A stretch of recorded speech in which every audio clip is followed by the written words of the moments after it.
This is a save versus buy now problem. So the information given in the introduction tells us, your fancy cell phone breaks and bummer, you don't have insurance on it. To replace your phone in the middle of your contract, it will cost you $699. Right now, you have no money saved. Best Buy offers financing, that means a loan, at an APR annual percent rate of 27.99% with interest charged monthly. Your mom says you can use her janky old phone, mind you it dates from the 1990s, until you save up enough to replace your phone. You make $800 a month at your part-time job, but your monthly expenses take up 3/4 of that. Your bank is running a special right now and is offering an annual percent yield, APY, of 3% on its savings accounts, with interest paid monthly. To decide your course of action, make 2 tables, 1 for saving and buying later, and 2 for buying now with Best Buy's financing option and having to pay off the loan. So, the first thing that we need to do is get the important information out of this problem. So, numbers are typically important. One of the important pieces of information is that the phone, if you buy it, is going to cost you $699. So Best Buy's financing is APY of 27.99%. And you make $800 a month, but monthly expenses take up 3/4 of that. And your bank is running a special and has APY, annual percent yield, of 3% on savings accounts. So all those are important. This isn't the number, but it's also important to know that you don't have any money saved. Okay?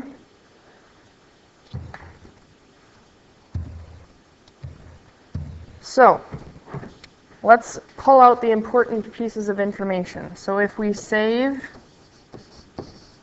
and buy later,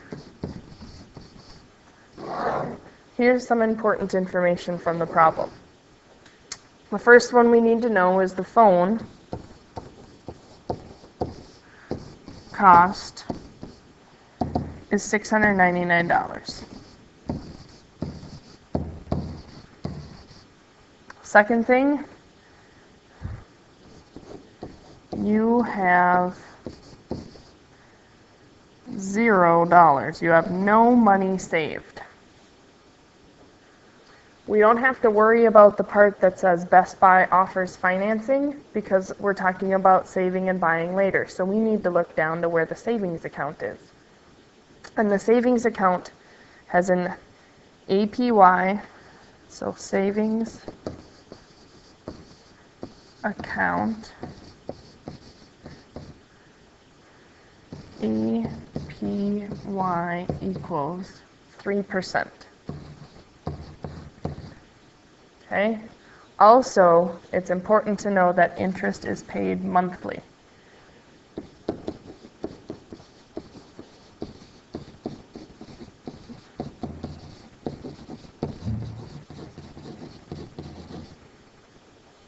Okay, and the last piece of information that we need to work with is that you make $800 a month, but your monthly expenses take up 3/4 of that, which means you have 1/4 of that $800 remaining that you can do with what you want, and we're going to assume that you're going to be putting that into the savings account. So we do 800 and then times 1/4, because that's what you can use. 3/4 is already gone. 800 times 1/4 is 200. So you have $200 to deposit each month.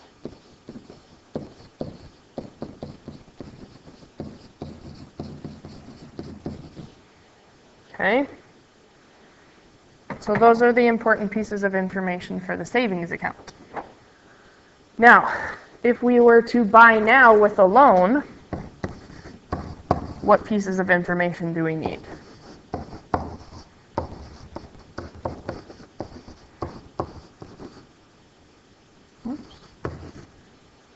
So, again, we need to know that the phone cost is $699.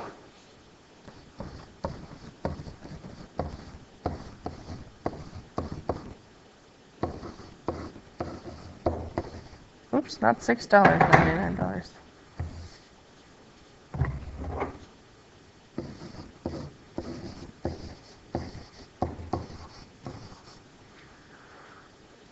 We need to know that you have $0. So you would have to finance the entire thing, get a loan for the entire amount.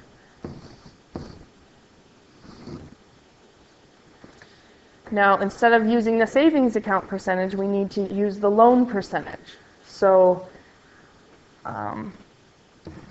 financing with an APR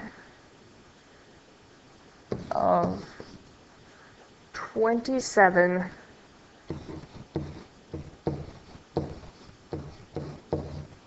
and interest, again, charged monthly. That's important.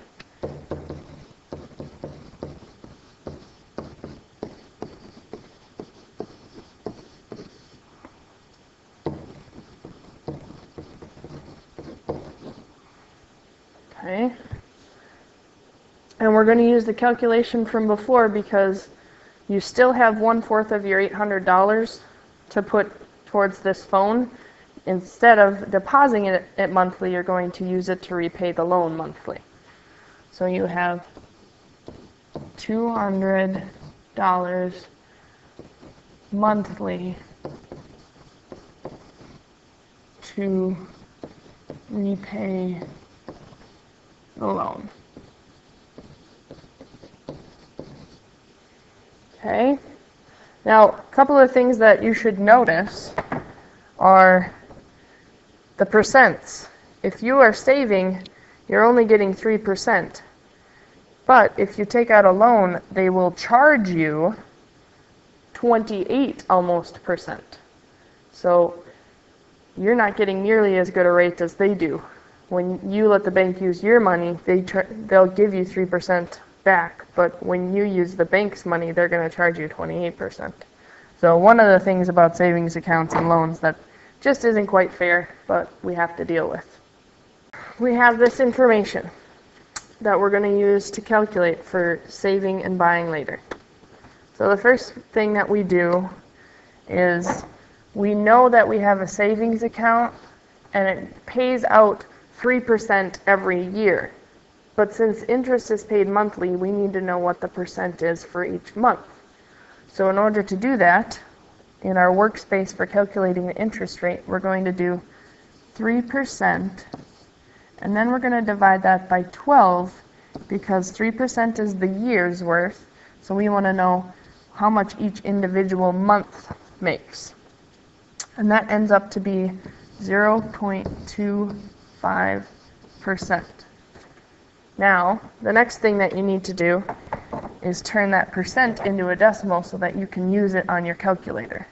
And to do that, you divide by 100, and the shortcut for that is to just move the decimal point over 2 places to the left, and anytime you have a bump that doesn't have something over it, you put a 0. So what we end up finding is that 0.25% turns into 0.0025. All right. Now we're going to set up a table to show every month how much we're putting into our bank account and how much we're getting in interest. So I'll label the headings. So we need to know what month we're in. We need to know what the interest rate is.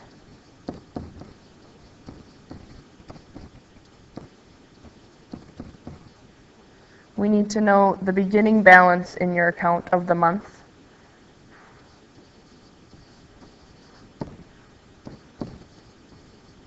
And I'm abbreviating. We need to know how much we get paid for interest from the bank, giving us money for using our money that month. So interest payment.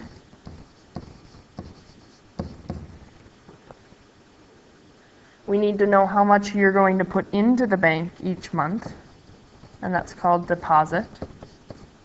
And the last thing we need to know is how much money is in the account at the end of the month, or the ending balance.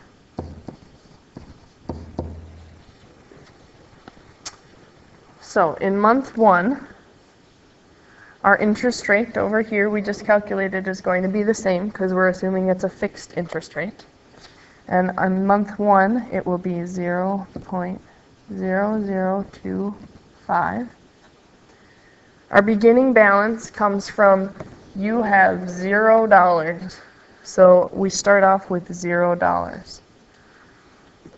Now to calculate the interest payment, we're going to take the interest rate times the beginning balance. So interest payment equals interest rate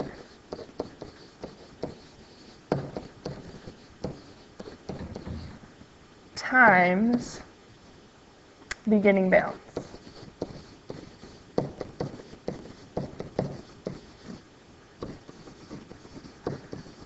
And the reason that we do that is because if you take this interest rate, you're basically figuring out what is 0.25% of the beginning balance, and that's how much the bank will pay you. Well, 0.0025 times 0 is still 0.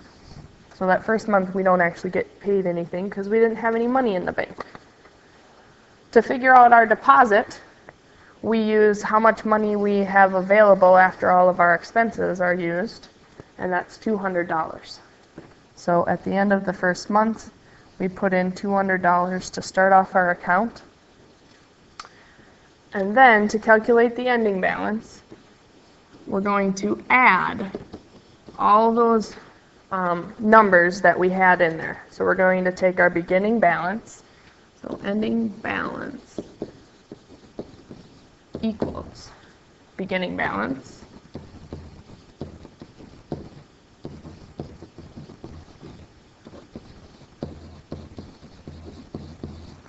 plus the interest that the bank gave us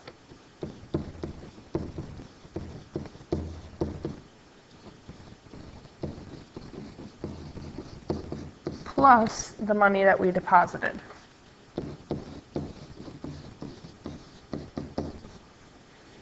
So in this case, we have 0 plus 0 plus 200.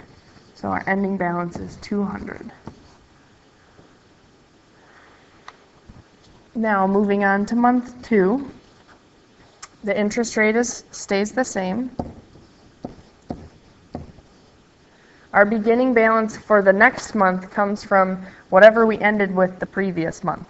So I'm going to take this 200 and move that down to be the beginning balance for month 2. And now since we start the month with money in the bank, we're actually going to get paid interest this month. I'm going to take 0.0025 times 200, and I'll get 50 cents. A whopping 50 cents the bank's going to pay me for having $200 in the bank. I still, same monthly deposit because I'm still making $800 a month, and I still have 3/4 of my expenses, or 3/4 of my money's taken up by expenses, which leaves me 200. I'm going to add 200, 50 cents, and another 200 together to get my ending balance for the month, and that is $400.50.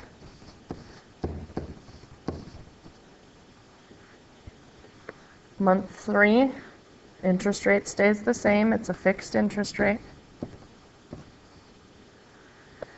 And then My ending balance from month 2 becomes my beginning balance for month 3. So I have $400.50. My interest payment is going to come from multiplying the interest rate of 0.0025 and my beginning balance of $400.50, and that gives me $1. It's not exactly $1, but if I'm rounding, I'm going to go out to the cents, which is 2 places to the right, and if the number 1 more place to the right from that is less than 5, it stays as a 0, and if it's more than 5, it would go up.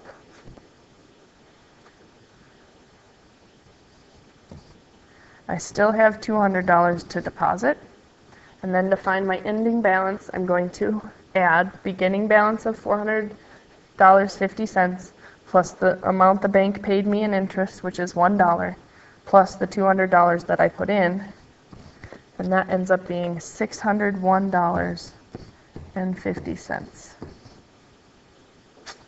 That becomes the beginning balance for the next month. Same interest rate. To figure out how much the bank pays me in interest in month 4, I'm going to multiply 0.0025 and $601.50, and that turns out to be $1.50. Remember to round correctly. We're talking about money here, so we have dollars and cents. I'm still going to deposit $200. And to find out my ending balance, I'm going to add what I started the month with, $601.50, what the bank paid me in interest that month, $1.50, and how much I put into the bank that month, $200. And that turns out to be $803 even. And I know that I can stop now because this number is at least the cost of the phone. The cost of the phone was $699, so once I get to at least $699 in my bank account, then I can go to the store and actually pay for it. So it takes us 4 months to save up for a new phone. In that 4 months, we could be using our mom's old phone. Moving on to buying now and repaying a loan. So we would use the credit card or the financing that Best Buy has. And the first thing that we're going to do is to calculate the interest rate. And so we're going to use 27.99% is APR, which means annual percent rate, how much they would charge you in 1 year. Well, now we need to know how much are they going to charge each month so we can do the calculations. So we're going to take the percent, 27.99%, and we're going to divide that by 12, and that equals 2.3325. And remember that that is still a percent, and we need to convert that to a decimal to use it on our calculator. And the way that we do that is we move that decimal point 2 places to the left, which is the same as dividing by 100. It's just a shortcut. Anytime you have a bump with nothing above it, we write a 0. So what we find is that our interest rate is 0.023325.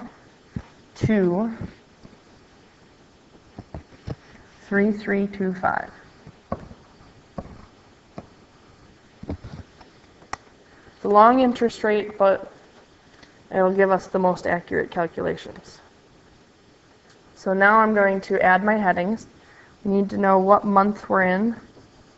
They're going to look very similar to the headings for the savings account. We need to know the interest rate still.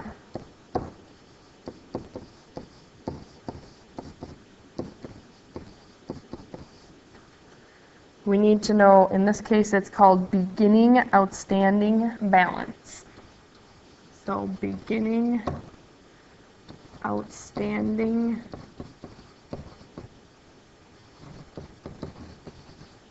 balance. And outstanding just means the amount that you still need to repay. Instead of interest payment, when we're talking about a loan, it's interest charged, because interest payment means they are paying you. Interest charge means they're charging you. You have to pay it.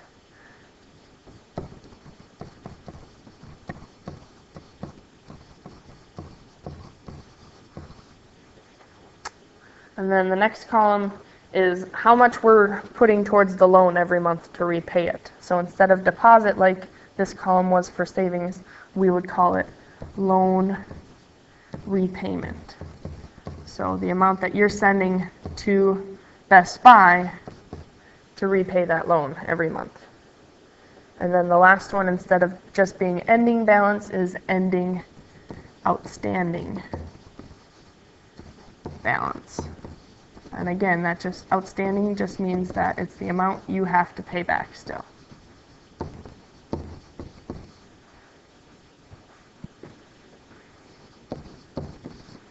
All right. So since I wrote in this one, I don't want to get confused. I'm just going to start on the next line down. So in the first month, our interest rate we already calculated, 0.023325. Beginning outstanding balance. We get that by how much we needed to buy the phone. So the cost of the phone is what our beginning outstanding balance was.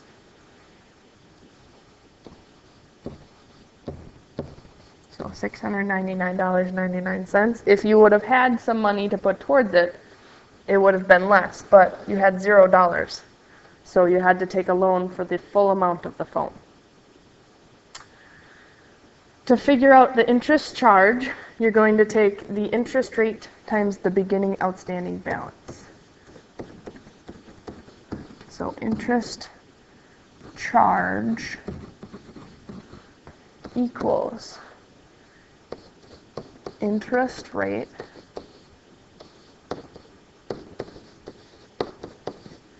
times beginning outstanding balance.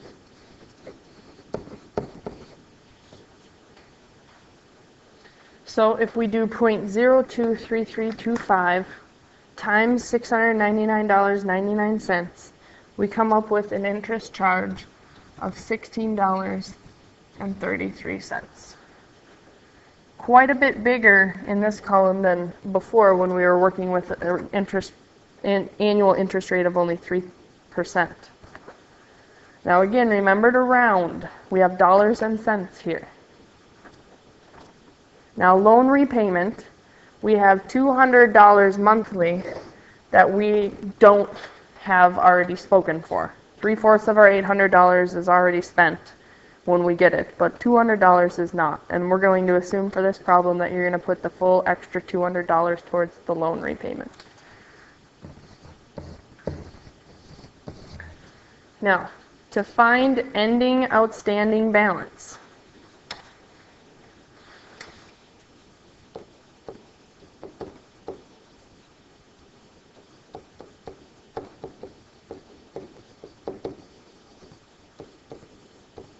you're going to do a little bit different process from before. You're going to add the beginning outstanding balance and the interest that the bank charged you. So how much you owed at the beginning of the month, and then how much the bank charged you for owing that amount.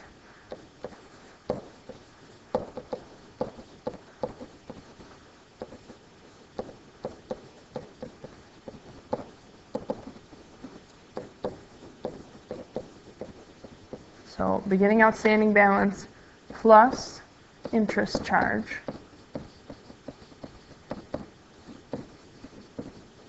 But then you're going to subtract the loan repayment, which kind of makes sense because if you're going to pay somebody back, let's say you owe them $50, you pay them back 10, well now you only owe them 40 because you subtract the 10 off of the 50. So if I do $699 plus $16.33 plus $200, I end up with an ending outstanding balance of $516.32. And that's going to carry down into my month 2. Same interest rate as before. It's a fixed interest rate. My ending balance from the previous month becomes my beginning balance for the new month. To find out the interest charge, I'm going to take my interest rate times my beginning balance, and I get $12.04. Remember to round to dollars and cents.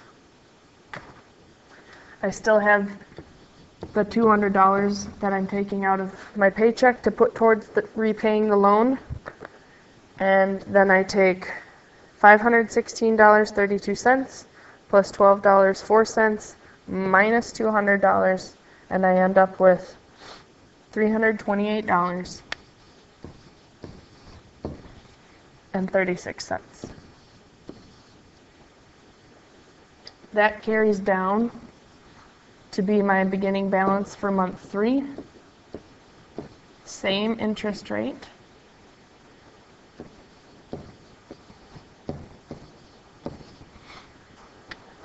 To figure out my interest charge for month 3, I'm going to take the interest rate, the monthly interest rate of 0.023325, multiply it by how much I still owe the bank, $328.36, and that comes out to be $7.66. I'm still going to put $200 of my paycheck towards repaying the loan so I can get it done quickly. And then to figure out my ending balance, I'm going to add the interest charge and beginning outstanding balance, and then take off what I repaid the bank. So I have ending outstanding balance of $136.02. That's going to carry down to be my beginning balance for month 4.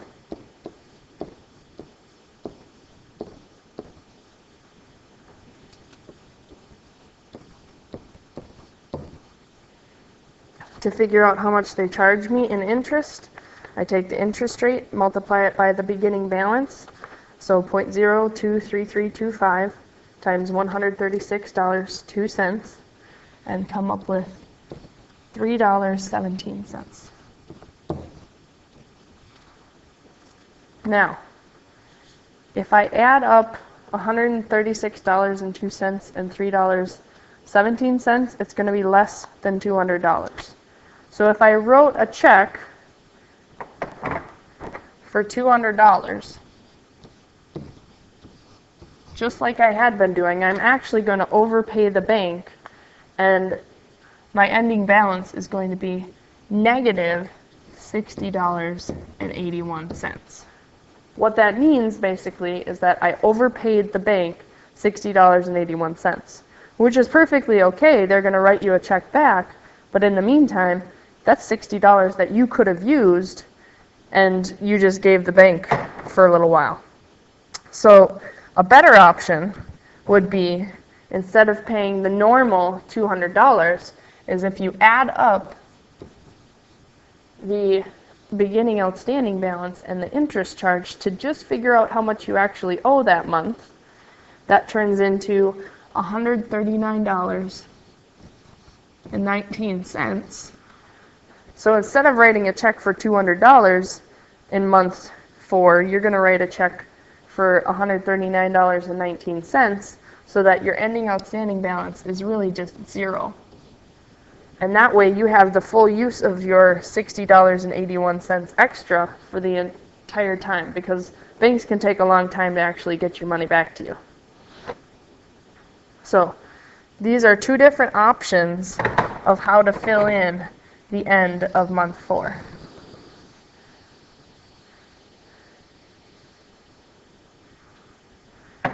And I know that I'm going to stop because my ending outstanding balance was either 0 or negative, which meant that I didn't owe the bank any more money.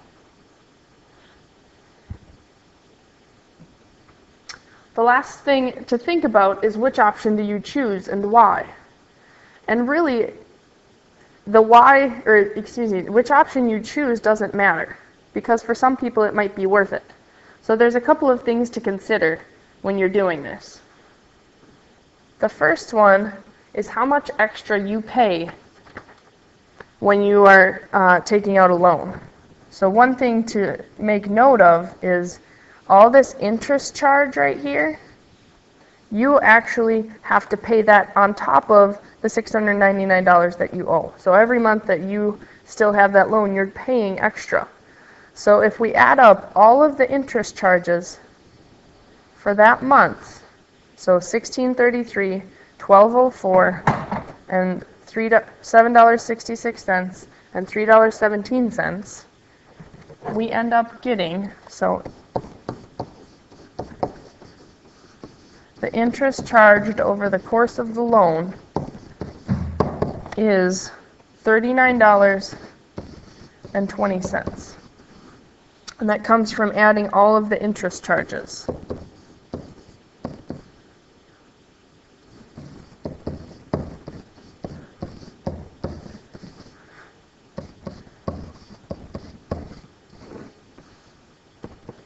Okay? So when you do a loan, you're actually paying over $699. You're paying close to $640 because you pay an extra $39.20 over that course of the loan. Now, so that's a cost of having the loan. But a benefit to having the loan is that you get the phone right now. A benefit to saving is that you don't pay any extra. In fact, while your money is sitting in the bank, you earn about $3. So not a whole lot, but while you were saving, you made $3 that you wouldn't have had otherwise because your money was in the bank. And then a cost of saving, though, is that you have to use your mom's old phone, which is not very cool, and you don't have the new phone right now.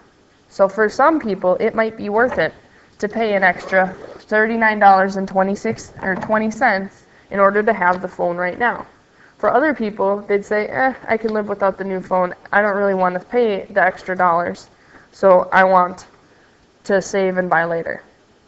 As long as you understand that you're paying more, when you take out a loan, and the amount that you pay more is all of those interest charges added up, like this, and you explain that, your decision of which one you choose does not matter. It's a personal choice of, yeah, it's worth it to me, or no, it's not. And that's how you set up a save versus buy now problem.